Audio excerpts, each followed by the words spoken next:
Good morning, good afternoon, good evening to you all, depending on where you are joining from. I bring you greetings from all YMCA.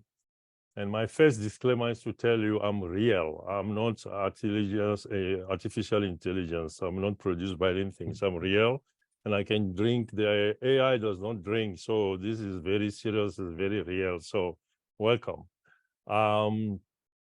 And today we want specifically to focus on ChatGPT. We are not discussing AI today because we want to go to the practical entry point, something that many of us, we are trying to understand.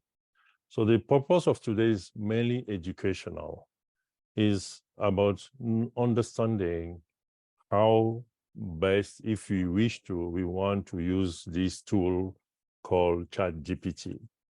I'm also aware that many of you are using it already. And sometimes I just realized the other day talking to people that I only use a very small part of it. So there are many opportunities that we could use to improve our work. How do we get this access, this knowledge, and how can we learn more about it? So today is a very educational. We are aware of a few things that not all the country have access to ChatGPT. This is a reality we need to be aware of. And we also are aware that there are a lot of ethical issues, a lot of access, a lot of many related topics. We are not dealing with that today. Is it ethical or not? This is not the point of today. Today is those who are already using it, who are planning to use it, who just hearing it, don't know what it is to be able to know what it is and then to decide for themselves where to go from here. If there are any subsequent question and conversation we need to have, we will have that another time. So in our quest to give this information to you, I have asked Claude Alain, our head of digital transformation, to source a capable person to help us to deliver this. We also know that different YMCA have people in the YMCA who have that expertise. We have some conversation, and at the end, we decide to go outside because someone would do that all the time. So this is my pleasure. First, to acknowledge about the high turnoff of you. There are many of you here today. It's one of the highest registration we have. I want to invite Claude Alain to introduce us to Igor, who's going to talk to you about ChatGPT today. Claude, over to you. So hello, everybody. So today we will have Igor Pogany. He's a young entrepreneur. He's 29 years old. So according to the YMC standard, he's still a young person. So I'm very happy to have today a young person and a young entrepreneur. So this is the first thing I want to say.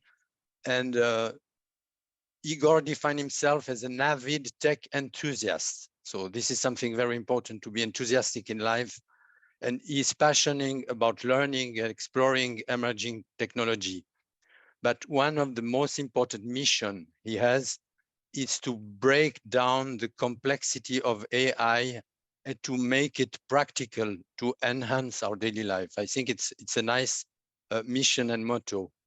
So for doing this, he has a YouTube channel, AI Advantage, with 146,000 subscribers. And one of these most famous video, ChatGPT in 2 minutes, received more than 3 million views. So I think it's quite something quite impressive. But behind AI and all these kind of things, he's also passionate with other things like snowboarding, kite surfing, and carpentry. And he is multilingual, English, German, and Slovak. And I will finish with the quote I like from him. For me, so I'm quoting him, for me, the key to success always was and still is embracing change rather than fighting it. Igor, you have the floor. Thank you. Wow, thank you so much for that beautiful intro. I truly appreciate that. And I'm honored to be speaking to such an international crowd. I mean, I'm just looking at the chat and it's truly impressive. I don't think it gets more global than this. So first of all, thank you everybody for showing up. And as has been mentioned, we'll be looking at the practical aspects here. And right off the bat, I want to start with a promise to you, okay? So we're going to have roughly a 1 hour session, and then we're going to do a little Q&A in the end. So anything that is directly related to the things we talk about, you can ask in the chat, I'll keep an eye on it, but mostly I'll try to get through the material I prepared here. And in the end, you can ask your other questions. But mainly, I want to make a promise to you. So the promise is going to be, you're going to walk away from this webinar with 3 use cases, okay? You're going to have 3 things that you can put to work no matter your technical expertise, no matter your previous experience.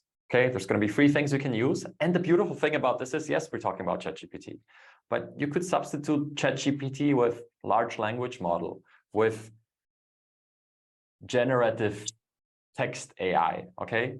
These skills, all the prompts we talk about today, all the frameworks and a little bit of theory we're going to be talking about, don't worry, that theory is going to be very quickly applicable to what we're going to be doing. All of that applies to any other language model. Because at the end of the day, you might have realized it doesn't matter if you're looking at an image generator or a music generator. They all take human natural language as the input. So what we're going to be looking at today is making your inputs a little better, or showing you some things that you might have not thought of by yourself. And also, I crafted this in a way where it's going to be extremely accessible to people that have never used it before, but also the people that are quite experienced, I'm sure are going to find a trick or two in this little presentation I'm going to hold here today. So with that being said, keep that in mind. Like, we'll dive into a little bit of theory first, like, because you need to understand how it thinks and how to communicate with the system. But at the end of the day, you'll walk away with 3 use cases, and not just that. I also have I'll give you a Notion template, and everything we talk about, you don't need to take notes, okay? I would really like for you, I mean, if that's the way you learn, go ahead, not going to stop you, but I would really like for you to kind of listen and to experience what can be done here, rather than like meticulously note down every little thing. In the end, I'll provide you every single line I'll be using here, okay? It's all gonna be there ready for you, but essentially I want you to gain an experience today that is gonna show you that, wow, these things are possible, they are extremely simple, and I could be using them too. Why am I not using that? Well, that's that. I want to address one more thing before we begin, and that is the concern that some countries might not have access. And that is just the nature of this. I mean, it has over 100 million active users, but not every country in the world has this. But again, these skills translate to other language models. So quickly in the end, I'll give you some recommendations for like a learning roadmap, so to say. So we'll talk about prompting a little bit, and in the end, I'll show you where to go next. But right off the bat, I can just tell you there's competitors that work in certain countries where ChatGPT doesn't. So one would be Claude 2. Claude, that might be your personal favorite. But that is the AI model by Anthropic, which you can use in certain countries. So you can check that out. There's also Bard by Google, right? And many more popping up. There's now Llama 2 by Facebook, whatever. We're getting a little too concrete here. I want to start zooming out a little bit, and I want to start introducing you to some of the base concepts here, okay? Because at the end of the day, what we'll be doing over here is the following. We'll be talking about this little interface for the next, for the foreseeable future here. So what is this about? I mean, at the end of the day, like, even for more experienced users, like, what's really going on here? Well, you get to interact with a so-called large language model that has been trained upon the wider internet, and you get to interact with it the way we are best at interacting with things, with human language, right? Doesn't matter how introverted you are, doesn't matter what other personality traits you have the ability to speak and to communicate with people, right? Otherwise, you wouldn't be understanding the words that are coming out of my mouth right here. So all of us have that ability. And this presentation, what it's really going to be about is about like making it clear to you that you already have the skills that it takes to get results here, okay? Because most people are intimidated by it, right?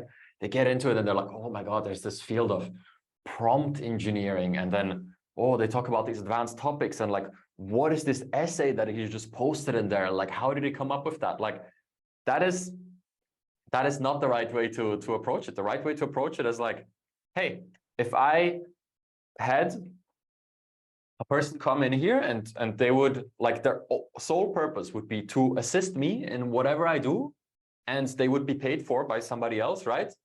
I could probably find a way to explain to them how to get certain things done for me, right? So that is what this is, essentially. And that is my first big point here, okay? The way to think about this is not as some extraterrestrial, you know, alien life form that now came up on Earth and now is here to help us or whatever. No, no, no. The way to think about this is as an helpful assistant. Matter of fact, that is not something I came up with, right? If you look into the development side of ChatGPT, because there's also a way to kind of like integrate it into your apps and everything, that's not going to be the topic of today. But if you look at that, there's a thing called system message there. And that's essentially like the personality of the system, right? And you know what the default system message is? It's very simple. It says, you are a helpful assistant. And that's exactly what you're getting here, okay? So if you're using chat.openai.com, which is the website that ChatGPT runs on top of, you're talking to a helpful assistant. And really, that has been so helpful for not just myself, but also many students, because there's so many ways to conceptualize this, and everyone comes in with kind of their own biases and everything into interacting with this. But every time you get stuck, if you just lean back and think about the fact that, okay, all I'm doing is asking a favor or giving a task to a helpful assistant, a lot of the question marks you might have will simply resolve themselves, because we know how to talk to people already, right? So this is the framework that I want to present. Like, number one, ChatGPT, you can see it as your helpful assistant. Matter of fact, if we want to get a little more concrete, you can think about it, okay, you own a company and you just hired a brand new assistant, very well read, right? Educated upon the vast knowledge of humanity across the internet, right? They know all that, but they don't know anything about you, and they don't know anything about your company. You don't have to pay them, right? Because it's free. Sure, there's a premium model, but basically like ChatGPT 3.5 here is free, right? So somebody, just this talented, all-knowing assistant showed up in your office and was like, I'm ready to work for you for free 24/7. That happens, most people will be like, whoa, what's the catch? Well, what's the catch? There's no real catch. They're kind of, yes, they're using your inputs for research purposes. That might be the one of the few. Yes, there's like all these ethical considerations that we could talk about another time. But at the end of the day, those deal with things that might happen in, you know, 3 to 5 years, whatever that timeline might be. Right now, you have a helpful assistant that is there to help you. So let's do that. Let's take advantage of that, right? Why not? Now the question presents itself now, what do you ask the helpful assistant? Well, it can't do everything, right? If I tell it, get me a cup of coffee, won't be able to do that. But if I tell it, write me an email, it will be able to do that. And that's why we transition from like the theory into the practical part, which we'll start in a second here. But before we do that, I wanna give you one more theoretical concept, because thinking about this as a helpful assistant, really, it's such an unlock. Trust me. Like every time when you get stuck and you just think back, okay, what would I tell an assistant that would be sitting next to me? Well, that will open up a lot of doors for you, but you need one more concept to really understand how to interact with that assistant, because it's really quite simple. So if you look at my screen right here, it really comes down to this: instructions plus context, okay? And this is the formula for every single prompt out there, okay? Every single prompt, Igor, really? Yes, it's always instructions and context. What does that mean concretely? So maybe the most basic prompt you'll see is write me an essay, right? And then there's a topic. So write me an essay about a plant, right? Doesn't matter, whatever topic you pick. But at the end of the day, there's going to be two components, right? There's going to be the instructions in the beginning, write me an essay. And then there's going to be the contextual part about a plant, or write me an email to my boss about the coffee machine, about the grant proposal that we sent out yesterday, right? But if you do that, you have to realize that the instructions are quite easy to arrive at. You know, a quick Google search, a quick look through YouTube or Twitter, you'll find a bunch of these prompts and instructions that people give out and market themselves with. That's not hard to get by, right? And if you're a professional or whatever you might be doing, chances are you'll have a rough idea of the type of things that you would like this assistant to help you with, right? So if you're, for example, responsible for the communications within your company and you maybe receive emails, well, just makes sense to kind of go with a prompt like write me an email, right? So what I'm trying to say is the instructions part is pretty straightforward. That's no rocket science, right? Where it gets interesting and where it gets really deep and where a lot of people get lost is the second part of this equation. It's the context, right? Because again, instructions, just to name a few more examples, you know, write me an email, write me an essay, rewrite this text, or we'll actually look at a bunch more. Like over here, I'll give this document to you in the end, and we have some examples down here that we'll talk through one by one. But essentially all of these, even if I look at the entertainment prompts down here, right? Write jokes. Can you provide a joke about, you know, XYZ? The instructions here are, can you provide a joke, right? But then the second part, this is the tricky one, the context, right? Okay, so let's talk about this for a second, and then we'll dive right into the practical part. But we really need to talk about context, because the art of using this well and getting actual results that are useful to you and not just something generic that might be useful to a beginner in the domain you're navigating, but actually to you, it's all hidden within the context. Okay, so let's try and unpack that a little bit. What does context mean? Well, you know, let's just get very practical and let's talk about what is the context of the situation that you see right now that I'm in, right? The context is, well, I'm holding a presentation through a webinar. The context is I have a laptop from the brand Apple on my table, right? What else is the context? Well, there's a plant over here. Well, there's some lighting going on. There's, you know, there's a board behind me, and there's some, you know, all of these things are context. Another piece of context is we're communicating in English, right? Another piece of context is if you zoom way out, it's like all of us are on planet Earth, right? And yes, that might be relevant to many conversations, but not to all. When you're writing a sci-fi story, you would want to mention that, you know, Igor that is holding the webinar on planet Earth, all of a sudden that piece of context becomes relevant because you might have some other planets involved in your sci-fi story.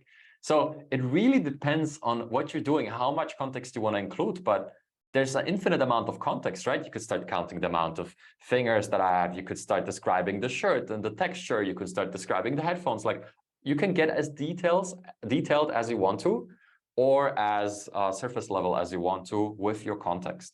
So that presents the ultimate question. And this is where I try to arrive at. It's like, what is the right amount of context?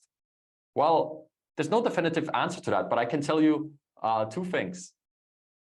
No context at all is not the way, and all of the context is also not the way. So what does that mean in practice? Like if I go in here and if I start replacing this with, let's just do the most basic prompt, right? Write me an email.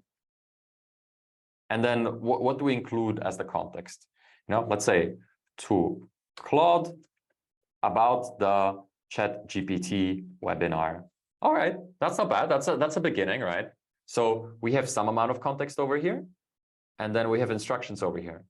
But what happens if I drop one of these? Why are these two so essential? Well, if I just say to Claude about the ChatGPT webinar, what is ChatGPT going to tell me? It actually does it. How does it do it? Well, it assumes. Okay. What about the other case? Let's talk about this in a second. But what about the other case? What if I just say, write me an email, save and submit?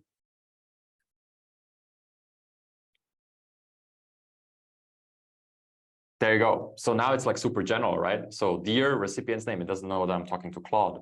I hope this email finds you in good health and high spirits. As the organizer of the whatever, it doesn't know anything, right? Here, date, venue, start time. It just assumes we're doing some kind of event. It's not going to do a good job if you do this, because let's take a step back. What would the helpful assistant do that you just hired? If you told him or her, write me an email, they would be confused, right? They would ask, okay, no problem, I'll write you an email. What is the email about, right? But if it was a really, really ambitious and hardworking assistant, they wouldn't want to bother their boss, which is you when you're typing into this. They would just write you an email, right? They would do this. They would say like, okay, we don't know what the recipient is. We don't know what the content of the email is, but I'll write a draft and I'll leave a bunch of the things open. And then, you know, my boss can review if that is what he wanted. So when people talk about these like AI hallucinating, right? It only hallucinates because it's set up in a way where it tries to help you. And if you tell it, write me an email, and you don't give it any context, it's going to do that. It's there to help you, right? It's not going to refuse. It's not going to say like, nope, not going to write you an email. You need to give me more details. No, it's actually going to do its best to be helpful, and it's going to write some draft. And when people talk about hallucination, what they mean is they asked for something that they didn't provide enough context on. And then the AI, like the language model, has to start making things up. So I hope that makes sense as a beginning. Like, it's really this concept of instructions and context that is so important and will be important throughout the presentation. So again, so if we put these together, then we'll get the ultimate result, because, you know, we'll get an email to Claude about the ChatGPT webinar. Good. So, and now it will have to assume like, okay, what is the ChatGPT webinar going to be about? And if I look into here, obviously it has some more information on it. So, you know, let's just have a brief look into this. The subject line: invitation to join our ChatGPT webinar, unlocking the power of AI language models. Okay, that's a good title, right? I hope this email finds you well. I'm writing to personally invite you to an exclusive webinar that we are hosting. Then the name. So it assumed the name. And this is my next tip, okay? So when we'll talk through the use cases in a second here, you'll see that, you know, I provide a certain prompt to you that you can certainly use. But the magic of doing this well really lies in understanding what type of context could help it. And the answer to that question often hides within the answer, right? Okay, what does that mean? So if I say this, write me an email to Claude about the ChatGPT webinar. If I start reading and I just use common sense, what is the first thing I noticed? Oh, it's, you know, it assumed the name of the webinar. So what could I do here? Well, I could extend the context. Well, that's a little theoretical, but what would I do if I talk to my helpful assistant, right? Like, I would tell her, write me an email to Claude about the ChatGPT webinar titled, let's say in this case, you know, Conquer ChatGPT, right? And if I do that, it's going to do the same thing as before, but all of a sudden, there you go. It uses the appropriate title, right? And then you can do more. Like all these things in square brackets, it doesn't know, right? It doesn't know the date. It doesn't know the time. So what could I do? I could just take all of these, and just for demonstrational purposes, I'll just say August 2nd.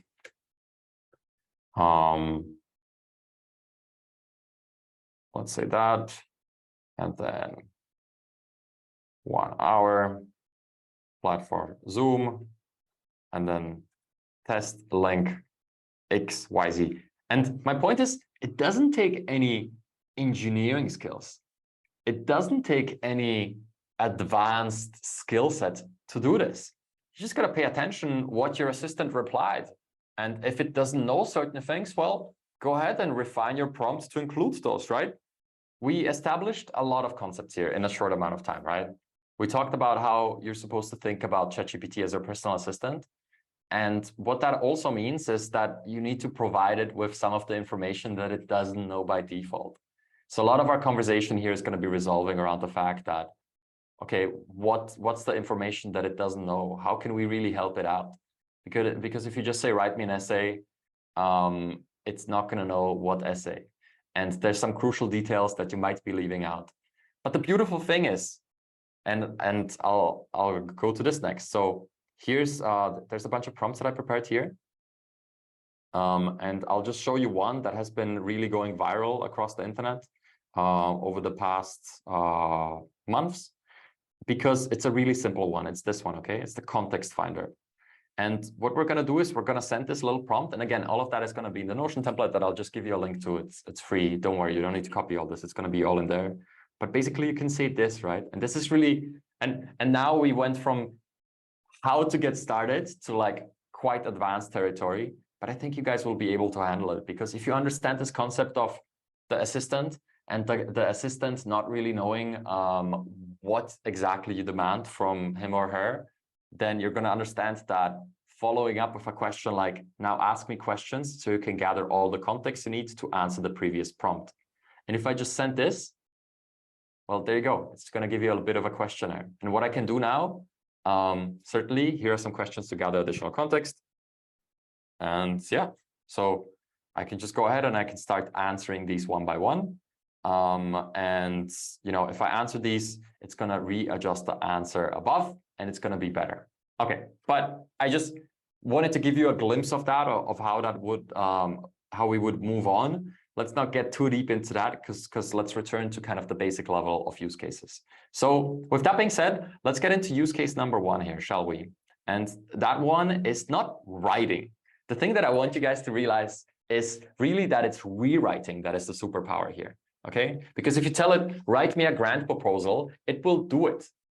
But it will miss all the little details of the context that you might want to have in there. And it will also miss your personal style and everything, right?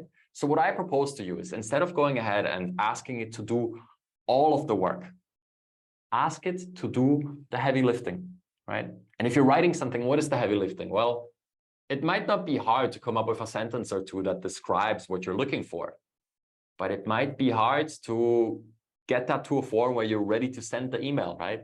To polish it, to readjust it. So that's why I would propose this very, very basic prompt, right? And we can even start simpler. Rewrite the following text. And then you can always say which style in, but we'll just start with this. Rewrite the following text. And here I want to kind of demonstrate the abilities of the assistant, because this assistant that we're interacting with here is a very sophisticated one.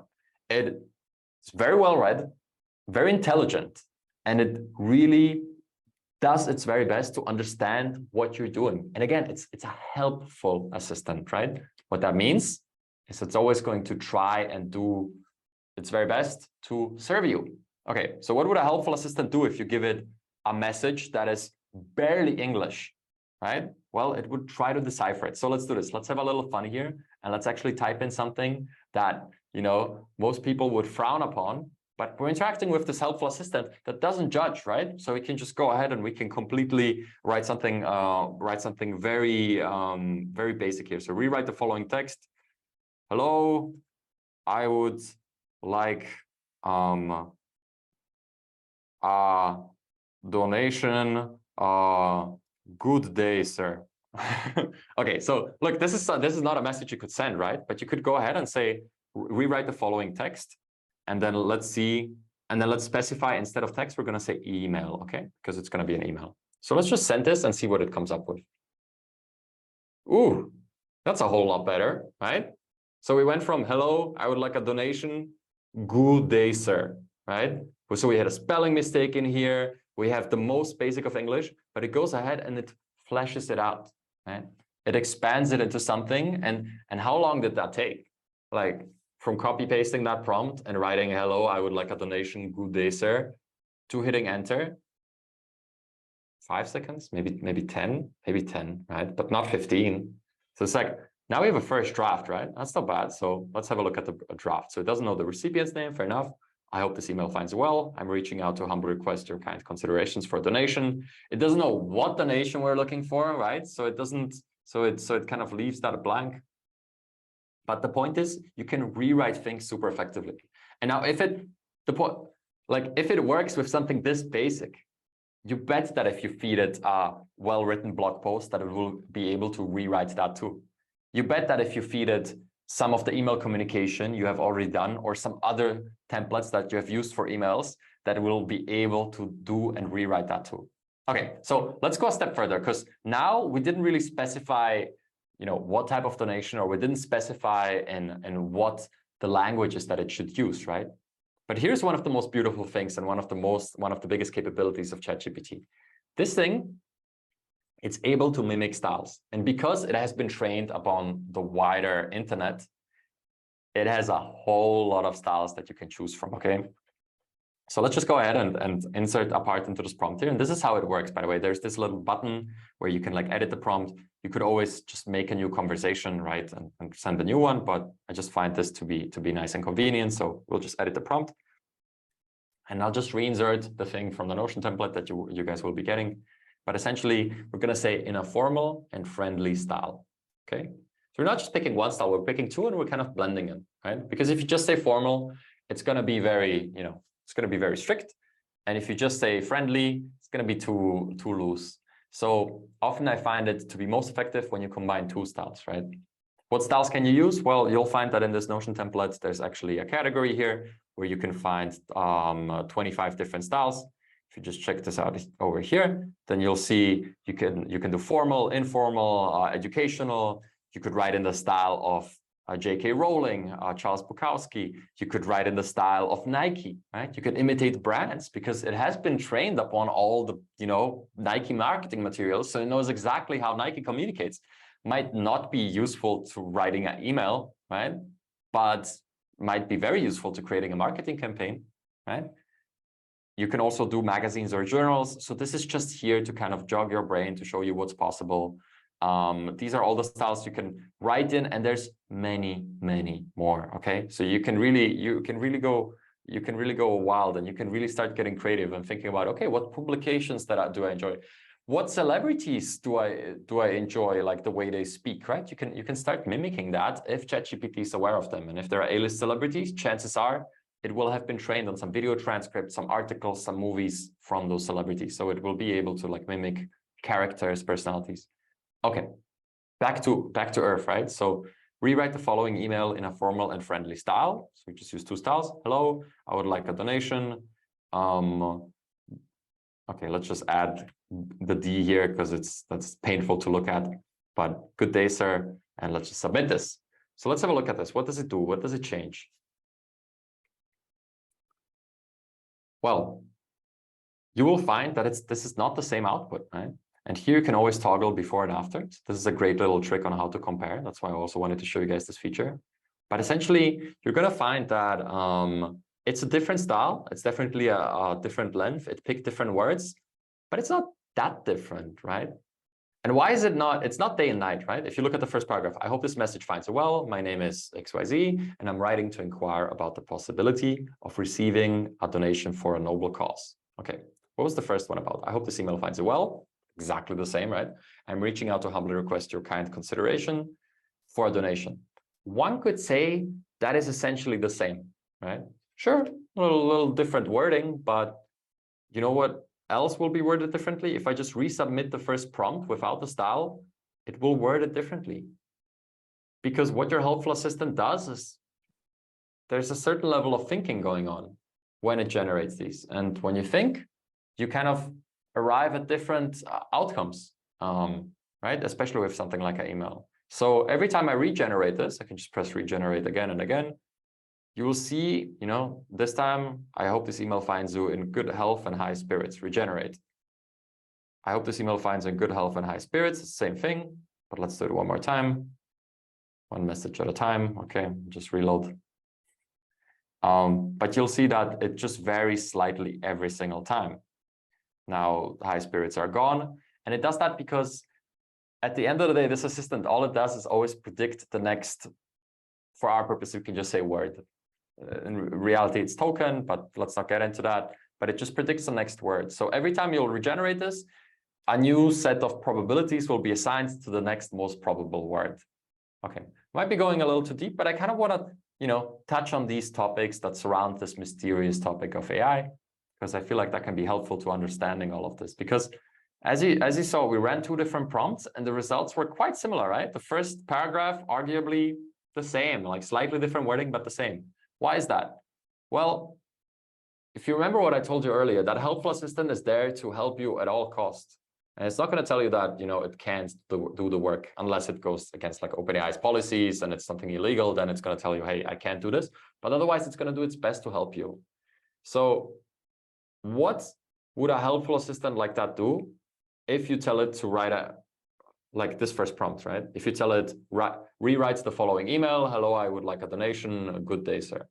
Well, it would make certain assumptions. It would assume that you're not trying to be very funny in that email. It will assume that you might just like, when you would present an intelligent person with the question of, okay, what tone and what style should we write an email that requests a donation in? Well, intelligent person would probably answer, it should be formal, right? It should be also friendly. It shouldn't be hostile, right? So when I run this prompt, rewrite the following email in a formal and friendly style, it produces the same result because the assistant assumed that it should be friendly and formal. Now, what happens if we change this, right? What happens if I go in here and we say, you know, in a informal and unfriendly, let's not even go with hostile because that's even stronger, but an unfriendly style, save and submit. There you go. That's it. That's the email. Hey, listen up. I need a donation from you. Make it snappy, buddy. Right? Very different story. And ChatGPT is smart enough to realize that, hey, usually if people like request donations, they're formal and they're friendly, right? They're not going to be writing things like this. But the point is, you got to start realizing these assumptions. You got to start realizing what context is involved. Because if you tell it to write you an email that requests a donation, well, there's a whole lot of context that comes with that, right? Like asking for donation is asking for free money for a good cause. That means there's some goodwill involved. That means there's a certain tonality that is appropriate. All these things that we just take for granted as humans in our everyday, right? All of this like context that we kind of, you know, we put on the blinders and we just phase it out because most of the time it's irrelevant, right? As I mentioned earlier, it's kind of irrelevant to this conversation to mention that we're, you know, all on planet Earth right now. If I was to bring that up like 15 times in this webinar, it would be a little weird, right? Me just returning to, oh, remember, we're on planet Earth, we're on planet Earth. It's like, yes, but like, let's get to the point here, right? You don't always have to like explore everything that is out there because there's an infinite amount of context around us. And ChatGPT will assume it for you if you don't do it yourself. And that's why it's so important to assume it yourself. So that kind of rounds out my first use case. And before I move on to the second one, which is going to be expanding on this notion of it writing in a certain style, we'll actually make it write in exactly your style. Okay, that's going to be the next one. Really exciting use case here. But before we do that, I just want to talk about how I actually use this. So the way I actually use this prompt is, first of all, in combination with the second one, which kind of defines your personal style. We'll talk about that in a second. But also, most importantly, I write drafts, okay? So if I'm trying to write an email that is supposed to communicate something for the AI Advantage brand, maybe, you know, we produced a new product or we have a new tutorial video, then usually I go ahead and I start with something very basic, right? I just say, rewrite the following email, and then I insert my style, but maybe we could just start with this. Or you know what, we'll keep the informal and we'll keep the formal and friendly style. We'll just say friendly style. And what I do here is, this is how I draft, right? And it's, oh, let me tell you, after years of writing and content creation, it's so beautiful to be able to write a draft without anybody judging you over your shoulder, without anybody kind of criticizing what you came up with. You can literally transfer your thoughts into this text box, how they flow. You don't need to respect punctuation. You don't need to respect capitalization. You don't need to respect, heck, instead of good, we wrote ud, right? Or what it was. You can make mistakes. It just needs to communicate the core ideas here. So quickly, just as the example, let's say I created a new video and I want to send out an email to my email list that basically says, here's this new video. It would probably benefit you. Go check it out, right? So I'll just do that, right? So let's just get started. So unfiltered, just drafting, right? And this is how I actually use it, and this is how you should consider using it too, because it's just so powerful at this. So rewrite the following email in a friendly style. Hi, I just created a new video on how to use ChatGPT to replicate your very own style. Check it out. This is a really valuable one, right? Would this be an email that I would send out? No way, right? I would put more care and consideration into it. I would think about my target audience. How can it benefit their life? Kind of underline that. But instead of that, I can just do this, and then I'll just hit enter, right? Subject, hey there. And I have a nice first draft. And this is really like, this is how I use it. Okay, so you have this, and there you go. That's the first draft. Took like a few seconds to generate. This took like 10 seconds to write.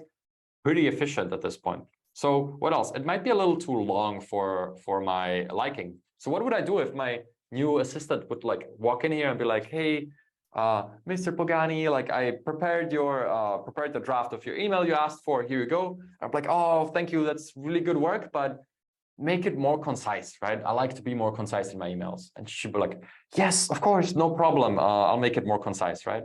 Well, same thing here. If I feel like this is supposed to be more concise, just tell it, make it more concise. And guess what? We'll get an output that is more concise.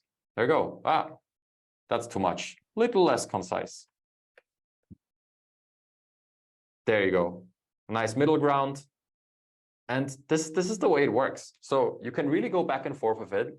And that's why I started like, think about it as a human, think about it as an assistant, because if an assistant comes with a draft that doesn't meet your expectations, no problem. Just, let the assistant know. So this is really your task here. It's about communication. It's not about engineering. It's not about coding. It's not about going super in depth into some technical solution. No, it's about communicating your thoughts. And if you're a good communicator, chances are you'll have a very easy time with this. If you're not a very good communicator, well, guess what? A lot of your lack of communication skills might stem from the social pressure that is present when you communicate with humans, right? None of that is present here. It's just you and ChatGPT and nobody else's opinion. Well, in this case, with the webinar, it's a little different, right? A lot of opinions in this room. But that brings me to my next point. Every single one of you is going to write differently, right? They're not going to write in this style. Chances are most people in this room are not going to be writing the way ChatGPT wrote this. What do we do about that? How do we solve for that? Well, there's also a way. Now, is this the end-all, be-all solution on how to, apply your style to AIs? Not entirely. You can certainly go even more advanced and even more complex. But when it comes to the quality of output you get for a certain amount of work, this prompt that I'm about to share you, which is going to be use case number 2 here today, is really the winner here. Okay, so if I go down here, you're going to find this one. Analyze the text below. There you go. We're just going to open a new chat. Analyze the text below for style, voice, and tone. Create a prompt to write a new paragraph in the same style, voice, and tone. All right, so here we're asking it to create a prompt. Basically, for anybody who's like very, very new to this, prompts are just the things we input here. It's just the thing we ask of our helpful assistant. And see how I reframed that? I don't even refer to it as AI anymore. It's just my helpful assistant, right? So it makes everything easier. Okay, so we're just going to ask it this. And now, as you can see, all of the materials and the prompts I always provide, I like to provide them in a so-called formula form, which means there's a certain variable that you can exchange for your own, right? So in this case, insert your text. Guess what?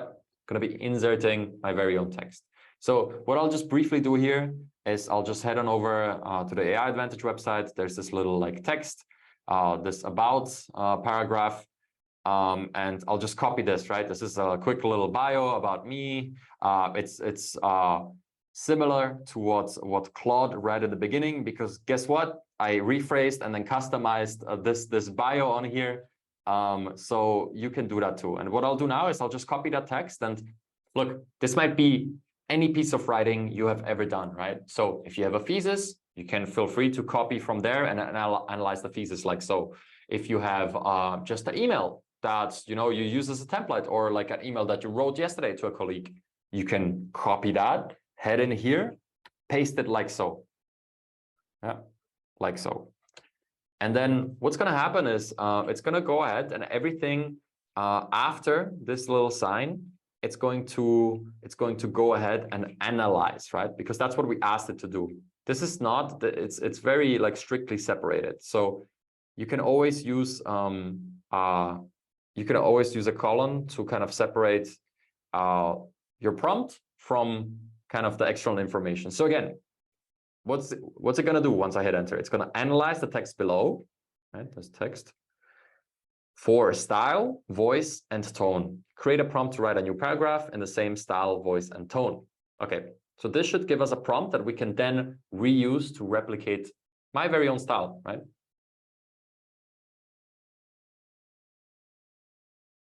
There you go. Let's have a look at this. Let's have a look at this. So there it is. Style, the style of the text is informal and conversational. The author uses personal anecdotes, colloquial language, and emojis to engage with the reader. The writing is also motivational and enthusiastic, aiming to inspire and encourage the reader to embrace AI and its advantages. That's very accurate. I gotta say, like that pretty much encapsulates the way I write. Yep, that's spot on. Let's see what else. Voice. The voice is first person, and the author speaks directly to the reader, sharing their personal experiences and beliefs. The use of I, me, and my establishes a strong sense of individuality and authenticity. The tone is positive, energetic, and encouraging. I mean, look, just think about the presentation so far. Is this accurate? Is my tone positive, energetic, and encouraging?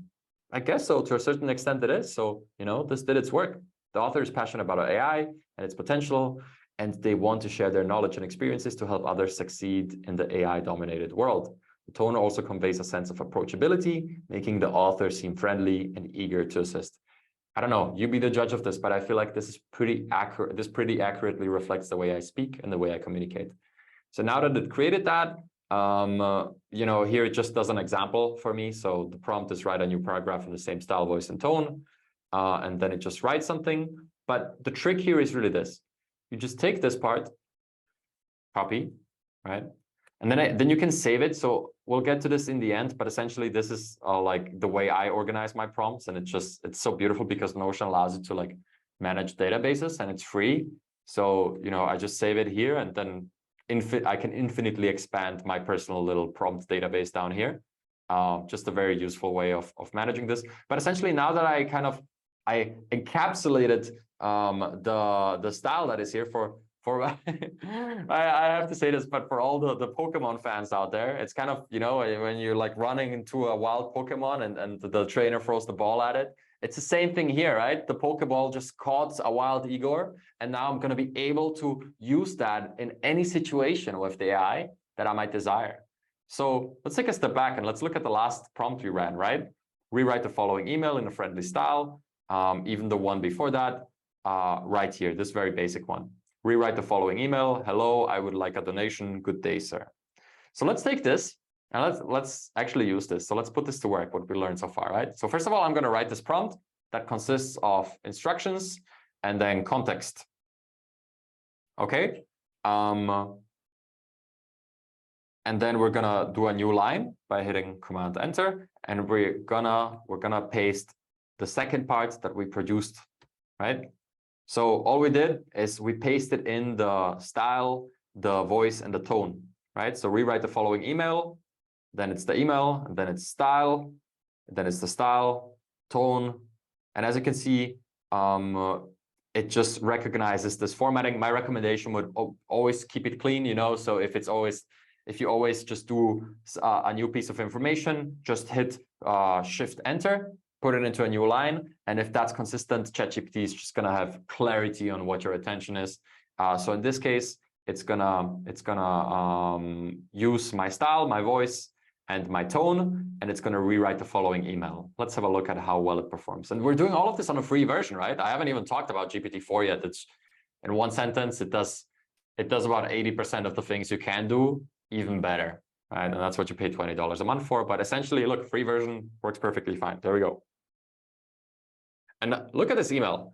Okay, so already you're getting these emojis, and okay, that might be too much, and I might not want to use that. Actually, if you look at the article here or whatever, I only use them as bullet points. So, you know, just my intuition is telling me, I don't want this like request for a donation to include emojis, right? So what do? I alter the prompt, right? I alter the question that I ask my assistant. So in here, I believe it was in the third paragraph, right? No, in the first one. And emojis to engage with the reader. Yeah, let's just remove and emojis and let's submit this again. I don't even want to review that with that many emojis. There you go. We just got rid of all the emojis by removing the word and emojis. Okay, so let's have a look at this. This is very different from our previous results, right? So we can compare this in a second, but let's have a look. I hope this email finds you in high spirits and ready to embrace the fantastic world of AI. Okay, so it's taking this like AI angle because obviously that's kind of the bio, that's a style we copied here, right? It's like an AI enthusiast style. So of course, he's always going to be relating the email that you're writing to that topic. But yeah, okay, so I'm reaching out because I've had some incredible experiences with AI and I can't help but share my enthusiasm with you. You know, a while back, I was just like you, curious about AI. There you go. It goes into a story, right? Something that it didn't go before. And that's because it was specified in here that I like to share my experiences and stories. You know, if you review this in detail, you realize that everything that has been specified in the prompt above is reflected in this answer. And you can now do the same thing, right? So if you previously took, you know, a month to write some thesis or you know, some document you're very proud of, or you took multiple days to write some email and you're really proud of that email. Well, guess what? You just go ahead, you use the simple prompt that I provided here, you analyze it for style, voice, and tone, and then you take the output, and then you can reapply that as a template to anything you might be writing moving forward, right? Whatever, might be a grant proposal, but it might also be an email to your family, right? You can save a piece of you, a piece of the style you write in by using this prompt, and then you can reapply it. Isn't that powerful? So look, if I just quickly contrast it to the informal and unfriendly style, there you go, that's the output right there. And then this is the output in Igor style, right? So one more thing while we're at it and before we move to the third use case is, you know, let's briefly touch on GPT-4. So you switch over by just pressing this button, and now we're interacting with a different language model, a more advanced one, right?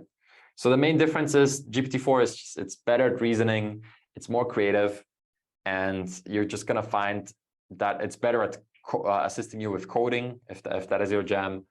But you're just gonna find it's just better across the board. So if we send the same prompt, then let's see, let's just review it. You see, all of a sudden it kind of went away from the formulation it had last time. It's way slower, see that? So that's a disadvantage. It costs money, it's also a disadvantage. But as you can see, it kind of takes a more nuanced approach to its output, especially when it comes to creative tasks. I really prefer GPT-4. So whenever I'm generating, you know, titles for blog posts or for emails or something like that, like always GPT-4. Whenever I'm really trying to produce the highest quality writing, I go towards GPT-4 just because it's better at that. It doesn't always refrain to these phrases like you've seen before. Like if you paid close attention, you will have realized that the first emails have always been written just need to pull this up. I hope this email finds you in high spirits. I think it repeated that like 5 times out of the 10 times we reran this prompt, right? In GPT-4, it's going to be more creative because it has more options, because it's just deeper. So, okay, so it writes this very nicely. And you'll find that everything above has been reflected in it. I would say it's just a more, if you use it, okay, so this is the ultimate question, right? When is GPT-4 worth it? By now, I've been asked this like 1,000 times, and my go-to answer at this point is, if you use it for your work more than twice a week, it's probably worth it. If you just use it like once a week, or sometimes you just don't use it at all for a week, it's probably not worth it. But if you use it regularly, meaning, you know, 2-3 times a week, then it's probably going to be worth it for you. If you use it like 10 times a week, just, you know, stop procrastinating and just get to it, bite the bullet, pay the $20, and you're gonna find that this unlocks a whole new universe. For you know, there's other reasons too, like there's the plugins thing here, which we're not gonna get into, but essentially there's like a whole app store that allows you to kind of, for example, this one allows you to paste a YouTube link, and then it takes the video transcript of the entire YouTube video, and then you can talk to the YouTube video, right? So you could take like a podcast and summarize it, and then rewrite, and then use the rewrite prompt, and you could rewrite the podcast into an email, right? You could do things like this, but that's I just wanted to touch on that's possible. Back to GPT 3.5. Okay, so what did we learn? Quick recap before we get into the last one here, because we learned a lot. We learned that think of it as your assistant, not as some foreign AI, number one.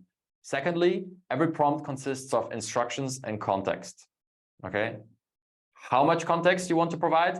It really depends on your use case, but no context is the wrong answer. And very little context, most often, is also not the right answer. Okay, I'm getting some drawings on the screen here.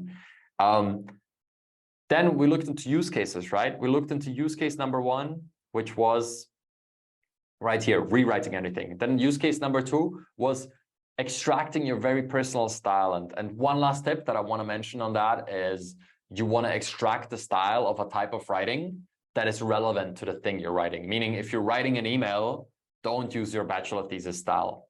If you're writing a draft of a thesis, maybe just the first outline or something, or like you're using it for a chapter, don't use your email. You kind of want to match it as closely as possible, then it's going to perform the best. As you saw, like this, my profile was an AI enthusiast. So all of a sudden that grant writing email is going to be more geared towards the writing of an AI enthusiast, and it's going to infuse that. Okay, so those are two use cases, but here's the third one. And this is one that is really underappreciated. And even the people that stuck with us that might have thought like, oh, I've seen that and I knew that, or I saw Igor's videos. This is no news to me. Well, I hope to catch you off guard with this one, because this one really, and we'll use GPT-4 for this, just because of its more advanced reasoning capabilities, and just because it will show the full potential of this prompt. But this is so powerful. And let me tell you, like, a lot of life is about communicating, right? It's about communicating what you think. It's about communicating your best ideas to others, and through that, adding value to people. But the problem is, people are usually pretty set in their ways, right? People are usually not very open to new ideas or new technologies and everything. And the best way to get around that is to come in a little prepared, right? You come in and you think in advance. Like, anybody who has been engaged in any sort of debate will know the best way to come out on top, if that is your goal, is to think in advance about the things that your counterparty, about the points that your counterparty will bring up. Well, what if I told you there is a way to do this with ChatGPT, and it's extremely simple, and it will not just give you one counter argument or one answer. No, it will give you multiple. So have a look at this prompt. Can you write an argument for, and then, take the issue that you care about the most, but we're just going to use universal basic income here. So can you write an argument for universal basic income from multiple diverse perspectives? And do you see how carefully these prompts are crafted? Like, there's no superfluous words in here. There's no fluff. It's extremely precisely to the point, right? So we're saying from multiple diverse perspectives. Because if you just say diverse perspectives, it might take two, right? But multiple implies do more than that. But it's also, this word is also open enough to not do like, if I said 20 diverse perspectives, that's too much, right? Nobody wants to read that. Multiple does this just right. Okay, then we want diverse perspectives, of course, because we want different viewpoints. And then before you do so, state the characteristics of the various characters. So what this will do is, I'll just show you. Let's run this. And it starts ideating various characters with various beliefs. And it's going to start arguing for universal basic income. Okay, so let's review this briefly, and then I'll show you the ultimate trick, the follow-up prompt that we'll use after this, okay? So there you go. Sure, I can create 4 characters with diverse perspectives to discuss the topic of universal basic income. First of all, you have the economist, then you have the small business owner, social worker, technologist. Now, if you don't want those 4, this is just crafted to be very convenient. If you maybe want something way more specific, just include it in the prompt. I could just say 4 various characters, including, and then you just name your character, right? But we'll just go with this, and then you have like descriptions here. So the economist is a progressive economist who specializes in labor markets and income inequality. They believe in the power of economic policy to address social issues. And then you kind of just get these profiles so you know what's happening. And then down here, you get their arguments. And I mean, tell me, is there a lower effort way to prepare for a heated debate? Whatever you might be doing, negotiating with your spouse, negotiating your salary. Like life is just a series of negotiations, right?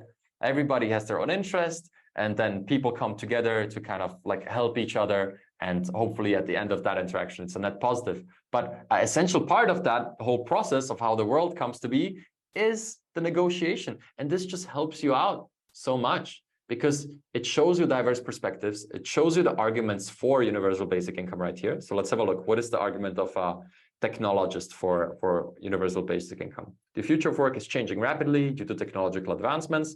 Automation and the AI are replacing jobs faster than we can create them. UBI could be a solution to this impending crisis, providing income security as we navigate this transition.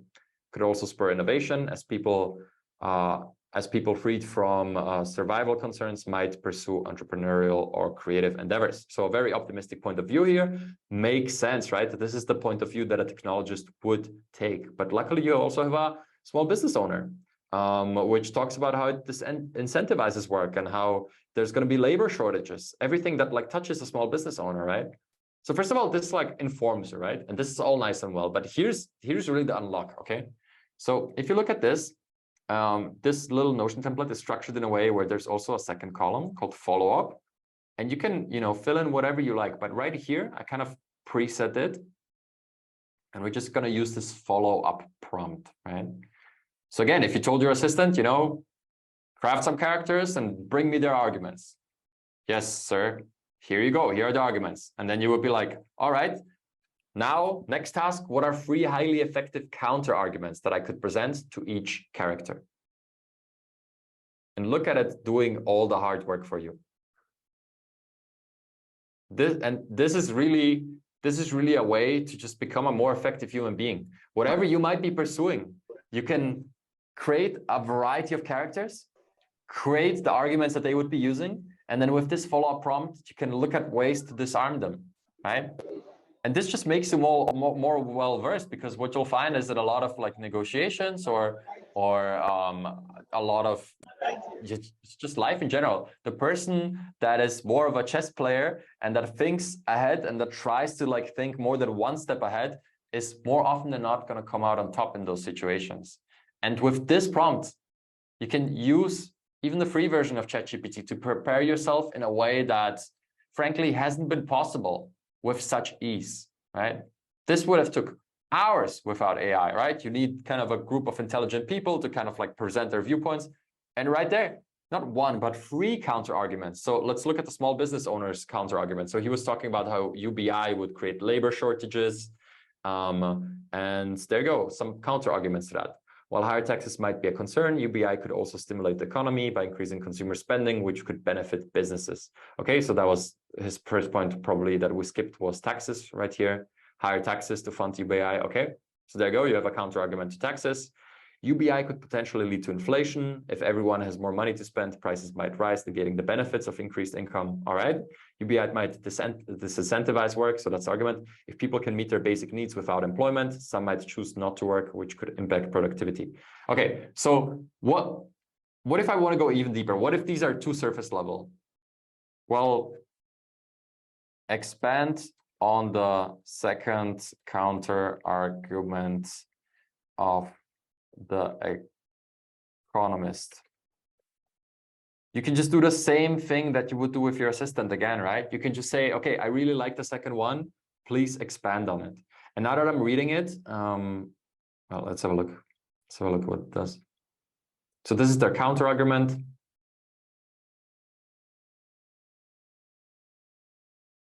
And there you go. It went from 1 sentence to entire.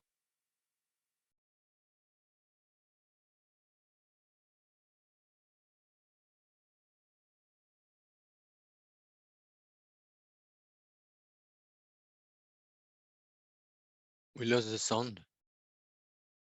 Yeah, Igor, I guess we would lost your microphone.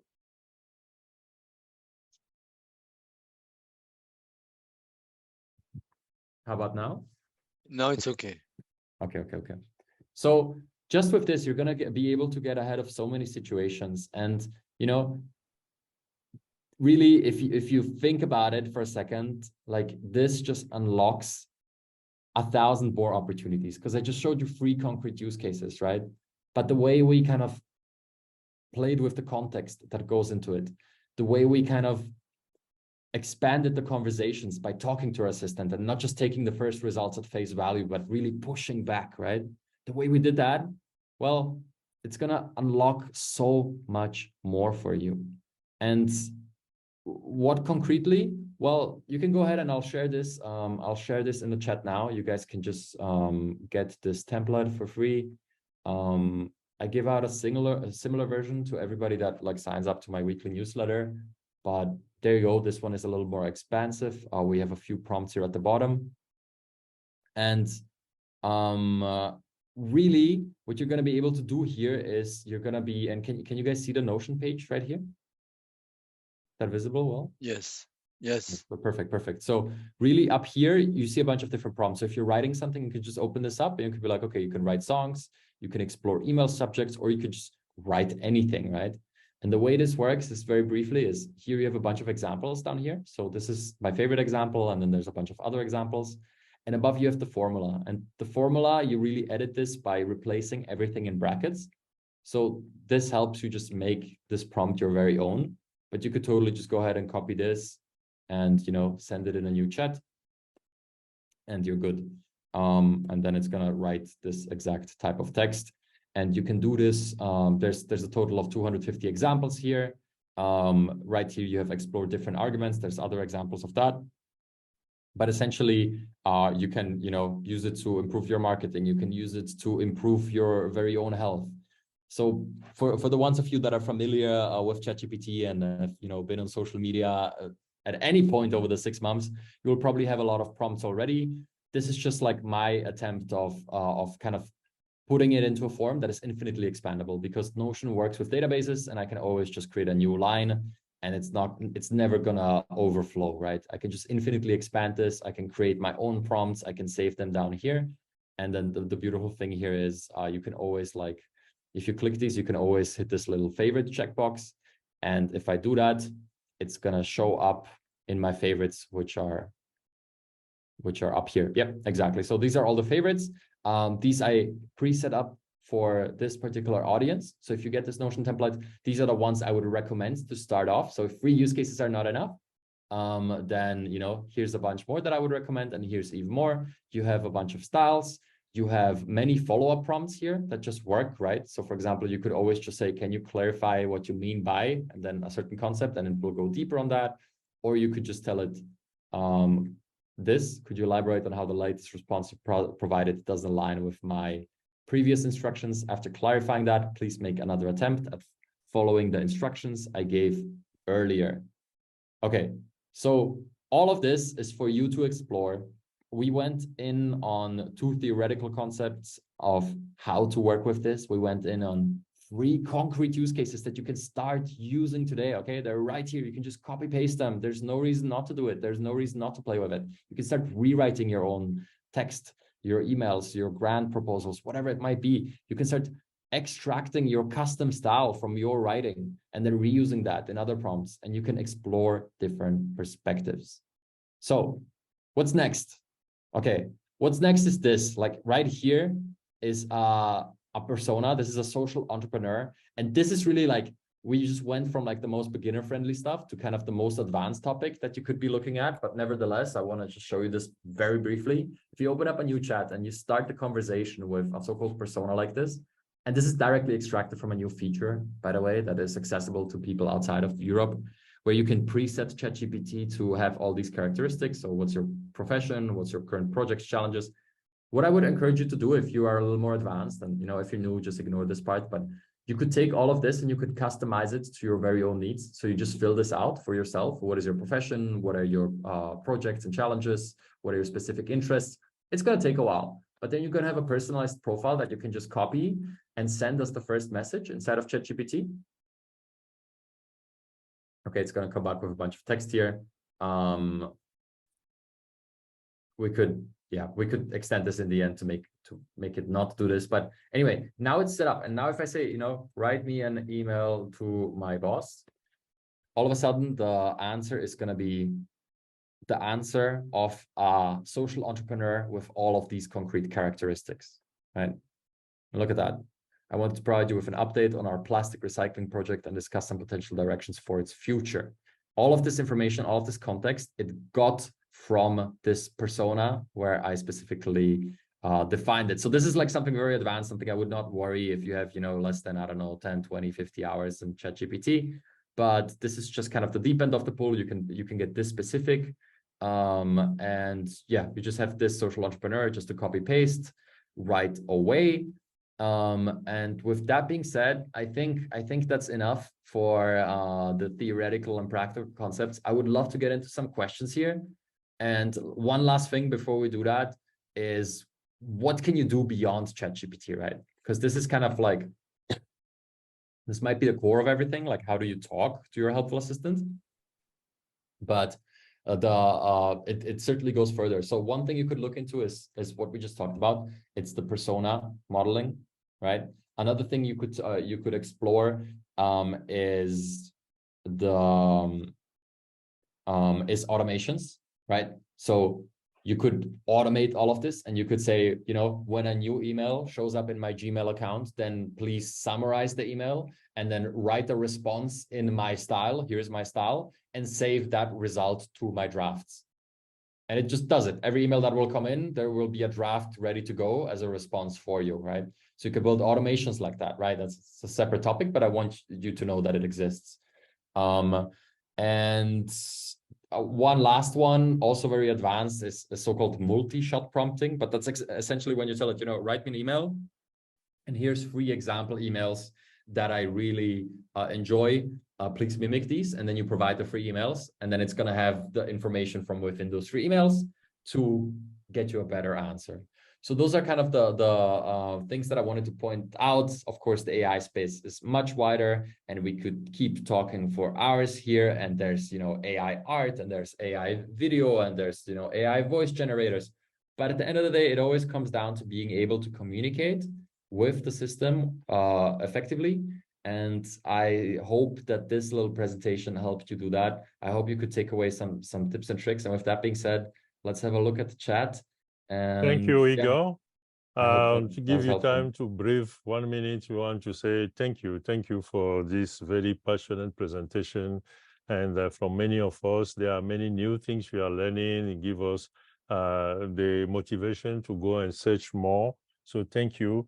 For me, there's one important question that came out of this. I want to put it for you to start with answering that question. I think there are 2. There are some people to say, where do we find the link? Where do we download this app? What is the basic? Where do we start? There are many people asking that. The second important question I saw on the chat is that based on the fake news, this misinformation, we know that the AI go and search all over. What is the risk of getting something that is not real, those information that are fake news, that are hate, that's all those things part of the content? How do we make sure that we don't run the risk of saying something that is not true? That is a good point. It's a bit of a separate separate conversation, but I think concretely with ChatGPT, the biggest risk is it coming up with information that is just not true, right? It hallucinating. So the biggest workaround for that is just being very specific with your input, right? If you don't leave it room for hallucination, it will not hallucinate. But if you just tell it, if you give it a one-liner and you ask it to write a bachelor thesis, well, it's going to tempt it, but it's just going to make a lot of things up along the way. So I think that is step number 1. Step number 2 is we're simply not at a point where you can blindly trust this, and where you can, like, certainly anybody who wants to build, I think one of the worst things you could do today is try and build your academic career upon this. You're just gonna get debunked so fast. It's just there's just no way to do it. You take it as a starting point, take it as an assistant, right? Like those helpful assistant, those 2 words encapsulate everything you need to know, because you wouldn't hire a new assistant and just take the drafts she just provided to you and just be like, okay, I'm done, right? No, you would go in, you would edit, you would use some critical thinking when dealing with that. So unfortunately, there's no automated way of kind of getting past that obstacle right now. Just have to use some good old thinking while editing. and always, double check the sources. With that being said, in the persona that I provided, there's a line that says, I don't know it all by heart, but there's a line that kind of tells it to always cite references if they're available. And there it will at least attempt to tell you where it took that information from. That's from this blog post, or that's from this type of research. It's not bulletproof. A lot of times it's going to just make a certain type of research up because, again, you asked it to cite research, so it will do its very best to do that. Doesn't mean that it's going to be very good at doing that. But there's certainly things where you can push it into the right direction. But at the end of the day, trust but verify. And where do you get the link? Or how do you download the app? How do we know we are in 3.5 or 5.0? Yeah, okay. So you simply go to chat.openai.com. So, I can post that in the description too. But basically all you need to do is create an account, which takes about, I actually have a great 2-minute tutorial on YouTube that shows you how to create an account and run your first prompt. So honestly, that's the best I can do. I'll post the link in the chat. Oh wait, I sent it as a direct message. Yep, there we go. So you can just go there. You can create an account. If you need assistance, just go to YouTube and look for how to use ChatGPT. Igor, there is a question that I think I know the answer, but can it extract from recent events ChatGPT? As far as I know, it's until September 2021, isn't it? Good question. So yes, the base model is cut off in September 2021. There's ways to work around it, right? If you just copy the article and you paste it into the conversation, well, you just inserted the context that is necessary. So that's one way to work with it. A second one is with plugins. So you might be familiar, like Bard has a competitor. That one is directly plugged into the internet. So it can use search and use that data. What you can do with plugins is use a plugin with ChatGPT Plus. That's the paid plan. There's a plugin called Link Reader. There's another one called Web Pilot. If you use those two plugins, you can just insert a URL and it will read the entire page and include that as the context to what you're asking for. So it's possible, but just the default free version, you're going to have to, copy the external data that you're trying to interact with. Before I hand over to Claude to maneuver other questions, I want to make sure that the video of this webinar, the link will be sent to all the participants, including the page that Igor was showing with all the prompt. So because you have your email, you will receive in your email the link to the video and that list of things that is part of you being registered. So you have this to play with for the coming days. Claude, now you can raise those key questions that are. I don't see many questions. People are more asking for reference or this kind of things. Reference as in where to find more, or? Yeah.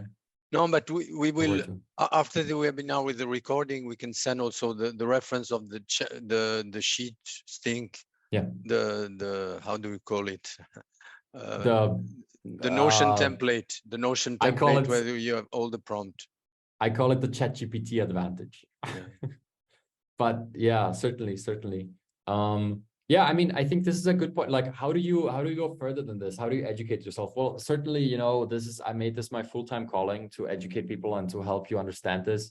So we have our own materials, as you saw in chat. You can just join the free newsletter, and then once a week you're going to get updates and also the Notion template. We have some products, but generally speaking, I think the best way to educate yourself is, first of all, YouTube, and secondly, Twitter.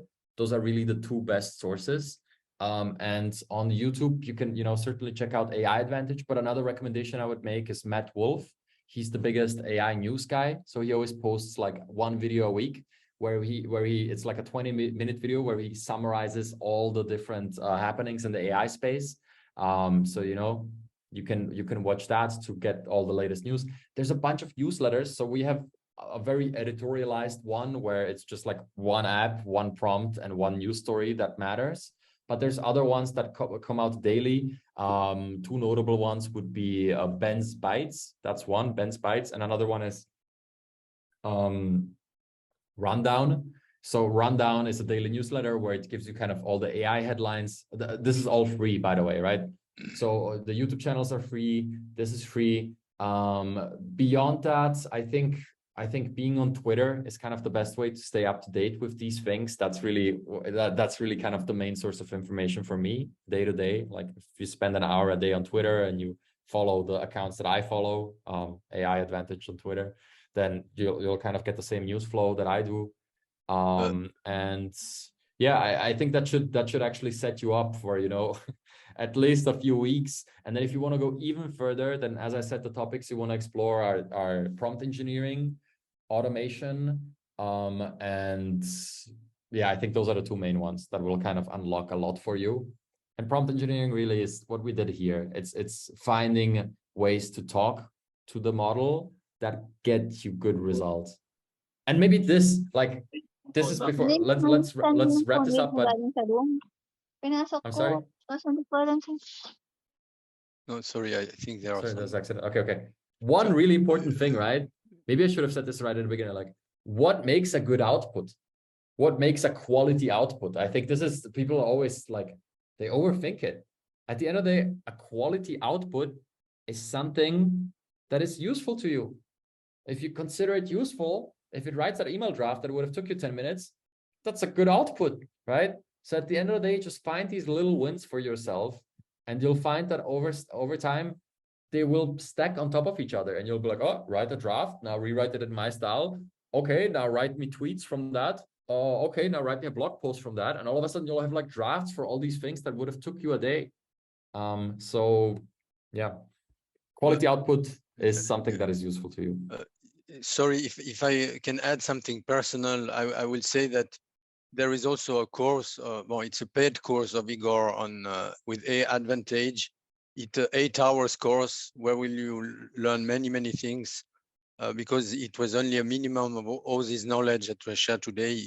It can be worse. I mean, to do it for people who really want to go in depth. But first, go to his YouTube channel. There are free video. Tons of free video, and it's really, I went through many people presenting ChatGPT, and Igor is really, I have no business partnership with him, but he's really one of the best one I saw on internet, and it's very didactical, and there are many things that was not put in consideration today, but it's really if you go through the Notion template, you will already go very far, and I all encourage to test it. And one of the motto is try, and get rid of your false assumption on ChatGPT. You will discover what is not very good, what is bad, but also what is helpful. Thank you very much. Thank you. Thank you very much, Claude. And yeah, it's wonderful to have you as I think that's kind of the first point of contact you had. You signed up for the course, you're a student of the course, and then you reached out like, we need to bring this knowledge to more people. How can we do this? That's how we arrived at today's event. Thank you so much for the invite. Igor, there is a question before we close. There was a question. Someone say, if I'm writing in Portuguese, or I'm writing in French or Mandarin, do the ChatGPT identify the language and answer, or do we need to set in the language at the beginning? Short answer is yes, it identifies it. It knows all those languages. I'll say this though, it's really good at translating from, let's say, Portuguese to English. It's above average at translating from English to Portuguese. So again, because it's like deepest knowledge is in English. Like if you're going to be going from another language to English, doesn't get better.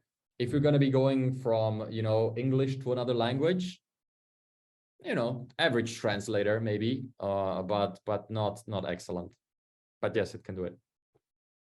Thank you. I'd like to say we won't stop here. We want to all acquire this helpful assistance to see how it can help us in a different field. So the way forward will depend on your feedback, on your reaction, and your requests to say, how do we take it further? But we want to leave the change the world is going through. We want to be able to go through those change.